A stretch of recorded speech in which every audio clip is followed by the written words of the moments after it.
Hola, mi nombre es Rocío Galván y le doy la bienvenida a esto que es Diálogos desde la Frontera, un programa producido por el Colegio de la Frontera Norte. Este día nos hace el honor y nos acompaña el doctor Vicente Sánchez Munguía, quien está presentando, porque es una de las publicaciones nuevas del Colegio de la Frontera Norte, este libro que se llama Visiones Contemporáneas de la Cooperación y la Gestión del Agua en la Frontera México-Estados Unidos. Él es parte del Departamento de Administración Pública del Colegio de la Frontera Norte y lo saludamos. Doctor, bienvenido, muy buenos días. Buenos días, Rocío. Encantado de estar contigo. Bueno, este libro, platicábamos un poquito antes de empezar, de entrar al aire, que se tardaron 2 años en hacerlo. Sí, es un libro colectivo de colegas, tanto de aquí del Colegio de la Frontera Norte, de diferentes sedes, pero también de colegas de Estados Unidos. Entonces, y eso, en un libro colectivo, pues se trabaja, digamos, un poquito presionando a los colegas para que estén a tiempo, luego el proceso de edición, de correcciones, etc. Entonces sí se lleva su buen tiempo y pues uno tiene que estar ahí como tratando de lidiar, digamos, con los colegas, pero tratando de mantener una buena relación. Entonces, digamos, es un proceso cuidado en muchos sentidos, pero serio. Entonces, tiene su parte, digamos, un poquito delicada de llevar el proceso. Pero toca un tema que ahorita, en este momento, justo en este momento, está causando una polémica, una inquietud, una rebeldía incluso de la ciudadanía, y la realidad es que, tal y como usted lo plantea en la parte del libro, Tijuana y playas de Rosarito, pues así como todo el estado de Baja California, están viendo de dónde van a sacar agua en el futuro a corto plazo. ¿Cuál es en ese sentido su observación, doctor? Bueno, estamos viviendo tiempos muy complicados en todo el norte del país, con una sequía muy prolongada y muy severa, más extrema en algunos lugares más al norte y en parte del noroeste, incluso parte de Sonora, pero sobre todo en la cuenca del Río Colorado, que es la que nos abastece a nosotros. Entonces por eso es que nos impacta fuertemente. Esta zona la zona costa del estado de Baja California es la que crece su demanda mucho más rápido por la población y la dinámica económica. Entonces, pero sus fuentes propias se agotaron hace ya mucho tiempo y dependemos del agua del Río Colorado. Entonces, por eso es muy crítico todos los temas, pero el que yo toco en particular, pues además tiene aspectos que son bastante polémicos, digamos, en algún sentido, pero también con otros, digamos, perfiles que hacen difícil el concretar ciertos tipos de proyectos. Pero sí estamos ante una situación crítica, no alarmante todavía, digamos, porque sí tenemos opciones. El asunto es con qué oportunidad y con qué recursos abordamos esa carencia, digamos, del agua disponible tal como la queremos. Vayamos al año 2017, bueno, en la gestión, en la administración pasada, de 2 administraciones para atrás, del exgobernador Francisco Quico Vega, se planteó una desaladora, un proyecto, incluso hasta se inauguró el terreno donde se iba. ¿Qué pasa cuando, bueno, la misma FAO en el año 2013 dice la solución al agua está en el mar? Hay estados en México que no tienen costa, pero Baja California sí. ¿Qué sucede con esto? Bueno, hay que decir que vivíamos un momento a nivel mundial donde varios países que habían pasado por sequías severas y que tienen costa, pero que además son semidesérticos, como Australia, como los países del Medio Oriente, como Chile, por ejemplo, en Sudamérica, e incluso en California, habían tomado decisiones en relación a sus problemas de abastecimiento de agua y optaron por construir plantas desaladoras. Entonces había como un boom en el mercado de la industria de la producción de agua y además estaba la cuestión también de un boom de lo que era una asociación de capital público con capital privado. Y entonces eran unas opciones de mercado, diríamos, para producir agua de fuentes nuevas, como llaman. Entonces México también entró, digamos, en los gobiernos, sobre todo de las 2 administraciones anteriores a la actual, en una apertura, diríamos, de un portafolio de inversiones con proyectos estratégicos, y se definieron ahí varios proyectos para el noroeste de México, incluido, o sea, toda la península de Baja California, más Sonora, como opciones viables de inversión para la producción de agua a partir de desaladoras. Pero también hay que decir que ya a partir del evento que había afectado a Mexicali con el terremoto de 2010, en 2012 se firmó el Acta 319 de la Comisión Internacional de Límites de Aguas, que regula el tratado y que es el que nos proporciona el agua del río Colorado. En esa ocasión ya se habían aprobado ahí la construcción de 2 plantas desaladoras, una en el Mar de Cortés y otra en el Pacífico, aunque no se decía exactamente el sitio, pero eso lo iban a definir los gobiernos estatales con el gobierno federal. Y entonces está la opción en el acta para desalar agua del mar y tenerla como una fuente disponible para abastecer a la población. Entonces, como nueva fuente de agua alternativa a la cuestión de que el río Colorado ya se preveía pues que íbamos a tener este tipo de estrés hídrico a largo plazo que iba a reducir la disponibilidad del caudal de agua disponible para la población y para las actividades económicas. Entonces los gobiernos, tanto de México como Estados Unidos, están conscientes de esta situación, se da todo, hay inversionistas interesados en construir este tipo de infraestructura y entonces ¿por qué no se ha dado? ¿Qué ha sucedido? Bueno, hay que decir que parte del proceso de la construcción de estos proyectos es también bastante lento en términos de la negociación. Uno es que hay la tecnología disponible, etcétera, y los capitales también a lo mejor. Pero el asunto es que hay que cuidar todo un proceso en el cual este tipo de inversiones, sobre todo la desalación de agua de mar, implica impactos ambientales muy fuertes. Por ejemplo, la descarga del agua de rechazo que le llaman, es una concentración de agua muy hipersalina que se descarga otra vez al mar. Y entonces, a donde se descarga, provoca un impacto enorme en términos de la biota del mar. Uh-huh. Y tiene que cuidarse la dispersión de esa agua hipersalina para que no provoque impactos ambientales ahí, o sea, porque borra todas las especies prácticamente si cae en una sola área así, sin dispersar. Entonces tiene que estar el efluente, o sea, la descarga, en un área donde haya corriente suficiente para que la disperse y no provoque un impacto ambiental fuerte. Imagino en un determinado tiempo, doctor, tenemos que hacer una pausa. Regresamos porque esto está muy, muy interesante. Volvemos después de esto.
Pues nos quedamos en este punto tan interesante, o sea, es un proceso complicado y hay que cuidar el equilibrio y bueno, decíamos también el tiempo en el que se regresa esta agua al mar y decía usted todo lo que implica en cuanto al costo. Sí, bueno, entonces hay esos impactos ambientales que mencionaba yo en el mar, pero también estos procesos de producción de agua o desalación del agua, desalinización, como se quiere decir, implican un consumo de energía muy alto. Entonces, esto implica emisiones a la atmósfera también. Entonces, si estamos cuidando el ambiente, también tenemos que cuidar la energía, el tipo de energía que vamos a usar. Entonces, en algunos países, como en Australia, por ejemplo, se promovió mucho las desaladoras, pero se promovió que estuvieran vinculadas en buena medida también a la producción de energías renovables. Entonces hacen un poquito para mantener sus compromisos internacionales de la cantidad de emisiones a la atmósfera que van a hacer. Y también cuidan mucho la parte de paisajística y el impacto terrestre, porque también tienen su impacto terrestre este tipo de infraestructuras. Entonces hay como una serie de aspectos a cuidar en términos del ambiente en general. Pero por otro lado también entonces implica hacer una promoción en la población de un cuidado más, un uso más racional y más cuidadoso del agua, y lo otro es también de que al final de cuentas, como se impulsa con estas asociaciones público-privadas o privadas en muchos casos, entonces se requieren acuerdos políticos y económicos con actores de la sociedad. Entonces es parte, digamos, de lo que en Baja California, con el gobierno que haces mención de la administración anterior a la anterior, hubo un proceso muy complicado, diríamos, políticamente, en términos de lograr consensos en torno al proyecto. Creo que fue lo que lo abortó finalmente, entre otras cosas, el hecho de que sí ya tenía el apoyo federal, ya tenía una serie de facilitaciones, digamos, para poder hacer, pero en el entorno político regional no se lograron los consensos suficientes y entonces eso generó tensiones e incluso entre los propios socios capitalistas que estaban, hubo también diferendos internos y demandas en cortes internacionales, bueno, en Estados Unidos básicamente, porque hubo ahí ciertos tipos de manejos un poco opacos, pero que terminaron despojando a algunos de los accionistas a otros, etcétera. Entonces hubo accidentes, digamos, en el proceso y eso también contribuyó a que la decisión finalmente, aunque se aprobó como conocemos el proyecto, pero fue muy cuestionado, diríamos, de todas maneras, incluso por gente cercana al partido en el gobierno en ese momento. Doctor, y en estos momentos, ¿cómo estamos? ¿Hay otros proyectos? ¿Podría entrar en funciones una planta desaladora? Es un proceso muy largo y los gobiernos se la pasan diciendo, sí, es que la desaladora, pero por un lado, dice usted, todavía no estamos en crítico, pero sí es alarma, sigue el problema de la escasez de agua y mientras la solución se está aplazando. ¿O cuál es su perspectiva, cuál es su punto de vista? Hay varias posibilidades. Uno es que, hay que decirlo, ¿no?, que tenemos de todas maneras la asignación de agua para esta zona está en el Valle de Mexicali. Concretamente, la asignación que hizo en 1973 el gobierno federal para Tijuana, Rosarito y parte de Ensenada, se hizo de agua subterránea que está en el acuífero de la Mesa Arenosa en Sonora, de hecho es en San Luis de Colorado. Pero por cuestiones prácticas se entrega agua del río Colorado en la zona, digamos, poniente de la ciudad de Mexicali, para evitar, pues, digamos, traerla, lo que cuesta transportarla hasta ese punto de bombeo para subirla al acueducto. Se hace un intercambio, ¿no? El agua se queda allá, el agua subterránea se queda allá y se manda agua del río Colorado para acá. Pero esa agua ya no alcanza. De hecho, Tijuana y Rosarito tienen que, bueno, a través de los organismos operadores, se tienen que comprar agua de los agricultores. Se compra un volumen suficiente para cada año se negocia para poder abastecer y complementar, digamos, la cuota que ya tienen asignada. Entonces, ha rebasado ya su cuota. Y el acueducto, pues, se actualizó en términos de la capacidad de conducción. Se elevó la capacidad de conducción en años previos. De hecho, entró en operación, digamos, esa ampliación en el 2011. El tema está en que también cuesta mucho traer esa agua en términos del gasto de energía. Ahora bien, a nivel internacional se recomienda que antes de llegar a una planta desaladora, por todas las complicaciones que mencionamos antes, se tomen otras opciones, entre ellos, porque la opción más inmediata que toman los gobiernos cuando ya se agota la disponible en ese momento, es traer más agua, buscar nuevas fuentes y traer más aguas más agua a los lugares donde está la demanda. Entonces, pero eso es improcedente a largo plazo, porque te vas a agotar las fuentes de otro lado y generas impactos ambientales también allá y quizás hasta conflictos en otros lados. Eso ya pasa en el mundo y en México en particular. Y en México también, sí. Entonces, en Tijuana tenemos, como es otra cuenca, tenemos de hecho problemas en esta cuenca, porque nosotros ya tenemos mucha agua en una cuenca que es seca. Y entonces tenemos un conflicto casi permanente con San Diego, porque mandamos aguas residuales sin tratar a las costas. Y les contaminamos sus playas, ¿sí? Entonces, bueno, quiere decir que ahí hay un recurso. Esa agua que metemos aquí, que son un volumen enorme de agua, es recuperable y se puede tratar. San Diego ya tiene un proyecto que en 2024 va a empezar a funcionar, que se llama el Pure Water, alguna cosa así. Es ese proyecto que es recuperar aguas residuales, tratarlas y repotabilizarlas, ¿sí? O sea, reinyectarlas a las redes y va a llegar otra vez a las casas para que la consuman.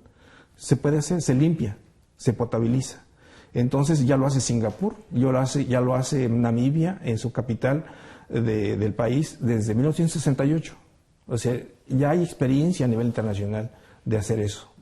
Y sería más viable esta opción que nos plantea que la desaladora por todo lo que conlleva. Claro, ya tenemos agua ahí, pero hay otra opción todavía.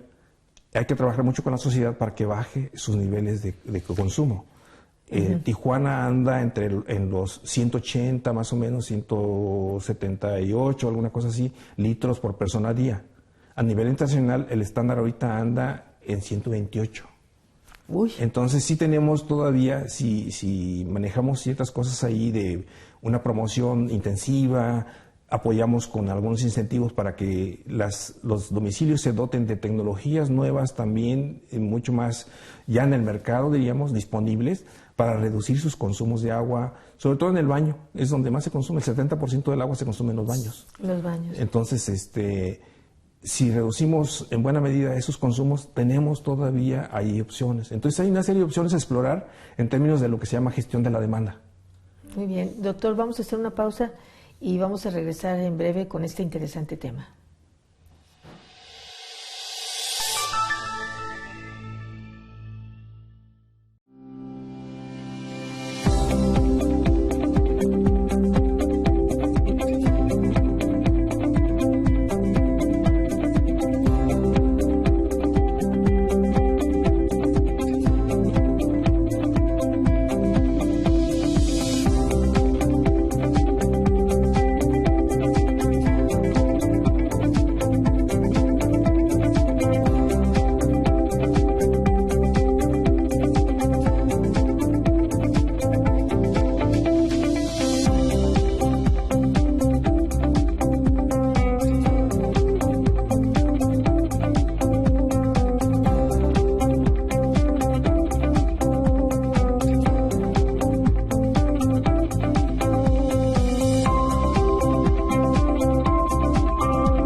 Bueno, pues nos quedamos en algo muy interesante, el tratamiento de las aguas residuales, como no sé si colocarlo así tan esquemáticamente frente a la alternativa de la desaladora, parece algo más viable por costo, algo más a la mano. ¿Cómo lo podemos calificar? Es menos costoso el tratarlas y volverlas a poner a la disposición de la población. Pero además ya las tenemos aquí y tenemos que hacer algo con ellas, ¿no? Entonces, y también ambientalmente pues es más saludable. Pero, y legalmente tenemos que hacerlo, ¿no? O sea, la Ley de Agua Nacional nos dice que tenemos que entregar las aguas a los municipios, ¿no? Una vez que las usamos tenemos que entregarlas de todas maneras. Hay normas de calidad que cumplan con para que son inocuas, diríamos, en términos del contacto que tiene la población y para el ambiente en general. Pero bueno, en el caso particular de Tijuana, la información oficial que hay es que tenemos una producción de 100 millones de metros cúbicos de aguas residuales al año. Wow. De esas tratamos algo así como 80 y tantos, ¿no? 87, 88 millones. Recolectamos. Y tratamos de ahí, pues como de manera general, un número muy alto de esos volúmenes de metros cúbicos. Pero solamente tenemos 18 que cumplen con, digamos, con la norma que nos permite tener reuso. Y de esas aguas disponibles para reuso, solamente se reusan realmente cerca de 6 millones de metros cúbicos. Entonces, ¿cuándo se pudieran utilizar cuántos? 18, por ejemplo, hasta ahorita. O sea, sería lo triple. Sí, pero tenemos todavía opciones, porque tenemos ahí todavía hasta los 90 millones de metros cúbicos. ¡Qué barbaridad! O sea, incluso hasta los 100, ¿no? Tener la capacidad plena desarrollada para tratar todas esas aguas y aprovecharlas. Entonces no tenemos que traer más agua, tenemos que aprovechar las que ya tenemos. Pero se requiere un plan de largo plazo e inversiones constantes para que esto se mantenga. Entonces, y finalmente tenemos que trabajar siempre con la población para mantenerla consciente de que esto cuesta, de que hay que pagar oportunamente, pero también de que hay que hacer uso racional y consciente de un recurso que es vital, pero que es limitado en términos de disponibilidad en la región. O sea, haciendo un poco, ahora sí que reiterando, está el agua de mar allí y está el agua residual. Y como dice usted, doctor, esa agua pues la tenemos que hacer algo. Entonces, ¿qué mejor que reutilizarla en provecho de la misma población? Sobre todo en una región, en este caso en particular en esta zona, donde no tenemos otros usuarios, como en otros lados hay unos usuarios agrícolas con los cuales se intercambia. Por ejemplo, se manda a la agricultura agua con una calidad, digamos, no potable, pero sí usable para producción agrícola, y nos dan agua de mejor calidad para potabilizar. Entonces, pero eso no se puede hacer aquí, porque en la región no hay un espacio agrícola, digamos, una actividad agrícola para hacer ese tipo de intercambios. Y por otro lado, digamos que la facilidad con la que han operado en algunos lados es de que efectivamente el agua agrícola pues ya tiene dueños, ¿no? Sí. Entonces hay una disputa política ahí que es complicada. Sí. Por eso es que se opta a veces por el mar, porque ahí no hay derechos adquiridos, ¿sí? Eso también hay que decirlo. Es mucha de la facilidad política es voltear al mar, porque ahí, salvo los pescadores, pero ellos no tienen nada que ver en esto, ¿no? No son los dueños de... No es un recurso, digamos. Así es. Y pues qué interesante esto. Y bueno, en ese sentido, este libro, ¿qué nos aporta en esa materia? Bueno, hay que decir que más allá digamos, del tema que hemos tratado específicamente, que es la desaladora y todas estas opciones que podría haber en la región, estamos en una región binacional, y entonces es un agua compartida, que en muchos sentidos, es decir, nos viene el agua del norte para poder aprovisionarnos y poder hacer el uso en los hogares y para las actividades económicas, desde la agricultura hasta los servicios. Pero desalojamos esas aguas y se van al norte, una buena parte de ellas se van al norte, con una calidad pues no adecuada ambientalmente, y provoca problemas internacionales. Entonces necesitamos... digamos, en buena medida el libro trata esos temas y nos aporta esa necesidad de cooperación, incluso en términos incluso del agua desalada, pues hay esa posibilidad y se maneja mucho que si llegamos a esa opción finalmente, tenemos que, diríamos, hay esa opción de generar como una especie de intercambio o de mercado transfronterizo de agua. Pero es como un último opción, como una última opción que tienen que negociar los dos países, no solamente en términos de intercambio del agua, sino de los impactos que provoca en este país y que tienen que compartirse también los costos, ¿sí? No solamente los económicos, sino también los ambientales. Sí, de todo tipo. Es decir, es como el dicho ese, bueno, si a ti te va bien, a mí me va bien. Si tú tienes agua, yo tengo agua. O sea, de alguna manera, compartir esa responsabilidad y ese cuidado del líquido y esa alternativa importante para que las poblaciones no se queden sin agua. California, por ejemplo, está ahorita viviendo severos problemas. Sí, diríamos que, bueno, pues somos la misma región.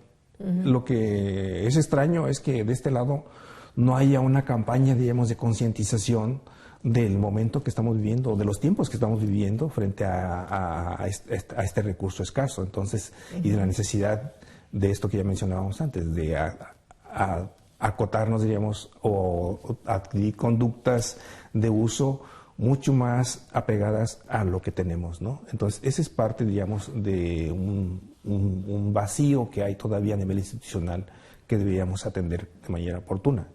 Bueno, ya nada más preguntaría brevemente, ¿cuánto tiempo nos queda, doctor? ¿Cuánto tiempo nos queda para solucionar esto? Yo creo que ya hay, de hecho mañana hay programado por ahí, por parte de la Comisión Nacional del Agua, vi por ahí una invitación que hicieron para estar, digamos, virtualmente presentes y escuchar lo que dicen, y está gente de la Comisión Estatal de Aguas de Tijuana, sobre aguas residuales. Entonces, de varias ciudades y del mundo, como opción. O sea, las aguas residuales ya son un recurso disponible y es una opción que se está tomando muy en serio ya. Y estamos viendo en otras regiones del país, en el norte del país, cuestiones críticas como la de Monterrey, y eso debiera despertar nuestra conciencia también, o acelerar más ciertas decisiones en términos de planeación de largo plazo, ¿no? Antes, cuando el destino nos alcance. Así es. Antes de que nos alcance el destino.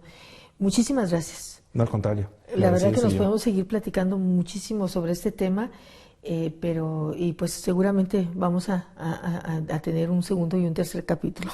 Seguramente esto el agua lo merece, y la necesidad de que adquiramos conciencia del problema y las soluciones. Sí hay soluciones, pero hay que pero hay que instrumentarlas. Ya. Sí.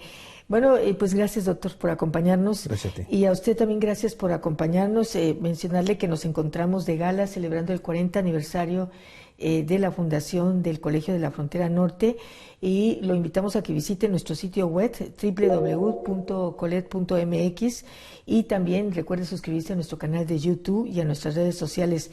Nos vemos en la próxima emisión. Mi nombre es Rocío Galván y me ha dado mucho gusto que nos acompañen.